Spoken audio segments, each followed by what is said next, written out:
Okay, now that we've demonstrated how to hook up our wet-dry filter with the DLS material in the spray bar and with an internal pump that's submersible, now we're going to show you how to switch over to bio balls and a drip plate system with an external pump. The first thing I want to mention is that we have a two-piece lid system that fits on top of the tank. The lid that's in the system right now with the spray bar is a regular standard lid. It's 3/4 of an inch thick. It's reinforced all the way around. One of the things I wanted to mention is there's a hole. We talked about this the other day, but I wanted to give you a clear view of it, where there's a hole in the lid and then it goes completely through the drip plate system. What this is for is, since we're injecting air into the biomedia, there are poisonous gases that are developed by that bacteria that's formed in there. This allows for a way for that bacteria to escape. It also serves another purpose. Since we have a 1/2-inch wall all the way around, it helps reinforce the acrylic so it doesn't warp. But if you do use floss filter media in here, in case you have a drilled tank that doesn't have a proper mechanical pre-filter in it, and you want to do your mechanical filtration here, it's not recommended, but you can do that here. And what I would recommend is to get yourself a piece of floss big enough to cover this, so any water that drips down from the main system will drip down on top of the floss material. And if it does get clogged up and you don't get a chance to do maintenance on it, the water will back up and it will fall into this hole and go through the filter rather than back up and flood onto the floor. So it actually serves two functions. And you can easily access it by just simply lifting up the lid. Okay, the first thing we're going to do is we're going to remove the lid and take the spray bar assembly out. It's just simply unscrews from the bottom here. We're going to pull that spray bar apart. This piece will fall out. We're going to maintain the washer here. I'm going to press that washer on top of the lid, and then we're going to screw it back on to the hose day. I'm going to pull out the little hose of the airline and take the media out. Now we're going to use spiked bio balls.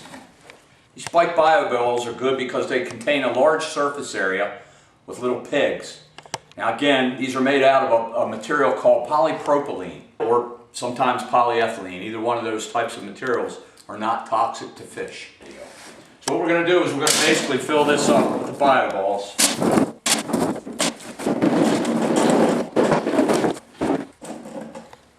We're going to put our drip plate in, install the lid on top, try to line up the lid. You notice that's nice and flush now.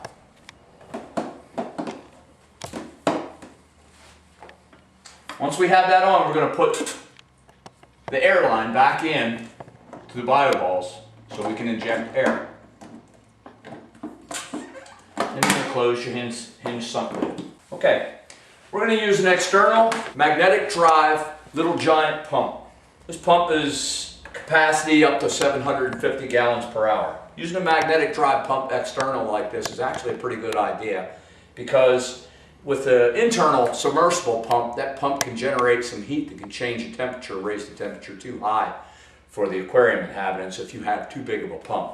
So sometimes it's better to use an external drive pump, but the drawbacks to it are is a little bit more noise involved with it. So I'm going to jack this up a little bit and take out the plug from this bulkhead fitting on the side here. This is how we're going to access the sump water. So these parts that we have here, that we have lined up, you can get at your local plumbing store. We want to make sure that we have Teflon tape, because this Teflon tape is going to seal any of the threaded fittings that we use for standard male pipe threads. When you put plumbing tape on, you want to make sure you go along with the thread so it doesn't back off as you're spinning it into its fitting. We'll put that in, get that started, then we're going to screw on the valve. You don't want to tighten it too much, but you want to make sure it has a tight fit. If you tighten these fittings too much, there's a possibility you could cause them to crack and burst. So you just want to make sure that they're in place and that you have access to the valve. You don't need to overdo it. And we're going to put another nipple in there, threaded nipple.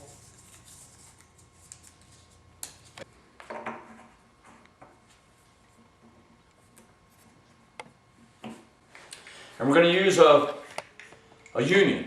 This is a union that has like a little O-ring in it, the seals. And what this is going to do is it's going to allow us to disconnect the pump. So we'll put that on.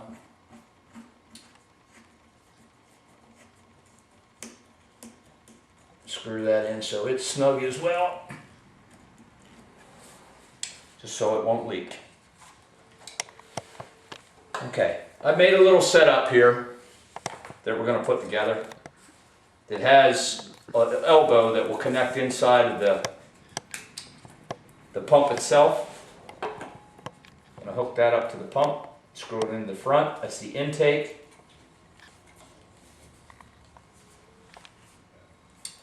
I'm going to put a little Teflon tape around here, seal this up. Now make sure that you have your union screw on before you put this part on.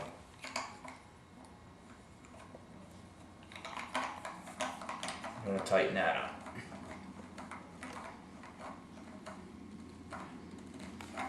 Okay, once we have that in place, we're going to lower this down, back into position, and we're going to hook the pump up, the union. That little rubber O-ring in there is going to seal that off when we tighten that up. Now that's connected. Now I want to mention there's something very important. The only reason why we have this valve here is to be able to turn the water onto the pump. We want that open when we turn the pump on. You don't ever want to use this to control the water flow. What will happen is if you do that, is the water needs to be in this magnetic drive pump and it spins. When it spins, it's creating friction. If there's no water in there, the water acts as like a lubricant to that magnetic drive impeller. So you want to make sure that this is fully open when you're ready to start your pump before you start the pump. What we're going to do is we're going to have a valve that controls the water on the outflow. So I've already had a piece with Teflon tape on it. There's Teflon tape around the pump itself. We're going to screw that valve onto the top of the pump. Make sure we have access to the valve itself. Leave that closed for right now. And then we're going to screw a little nipple on here. Now, one of the things I would do before we would go any even further is if you're going to hook up some peripheral equipment such as a protein skimmer or some of that, if you have a strong enough pump, you're able to run that piece of equipment off of that pump as well. So for demonstration purposes, we're just going to put the nipple on tonight, but if you're planning on putting some peripherals on at a later time, it would be a good idea for you to put a T in here and close it off where you're able to open it up later to service those other peripherals. But in the meantime, we're just going to put this nipple on here. Screw it on again. Just hand tight. Make sure that it's snug. And we're going to hook up the return line. You want to get yourself some sort of a hose clamp in order to lock that into place. These are real good hose clamps. They're little alligator clamps that kind of lock into place and they're real easy to get off again. Spread that out, put it around. You want to use plastic. You don't want to use metal because if you're dealing with salt water, they're just going to rust. Make sure that that's around there properly. Okay, then you want to tighten that up with a pair of pliers. Make sure it's nice and snug on there. We don't want anything going loose. Once we have that into position, move everything out of the way. We're going to close the lid. Actually, we're going to fill this back up to where it needs to be. All the valves are closed. And just fill that sump up. Just like you would when you were using the DLS, we're going to fill it up to a point where it's just about ready to overflow in there. But not quite. Set the sump lid back down. Make sure your air line's out of the way. We're going to open this valve up here and allow some of the water to flush into the pump. Start the pump up, and we're going to turn the valve on slowly so we make sure that we don't get too much water going through. You might want to turn it down just a little bit because you don't want to go running too fast on you. Water's flowing through the system and it's coming down through the drip plate system now, and it's dripping, it's spreading out and dispersing, and it's dripping down over top of the biomedius. Now we want to make sure that when we adjust this pump here to where there's not too much water being drained out of here too quickly. You want to make sure that we're turning the aquarium water again 3.5 times per hour. So you notice that the water level in here went down approximately 1.5 inches. and everything seems to be running fine. Make sure you don't have any leaks. And there's your hookup. We have the drip plate conversion in place instead of the spray bar. We now have an external pump, and we have a different type of biomedia.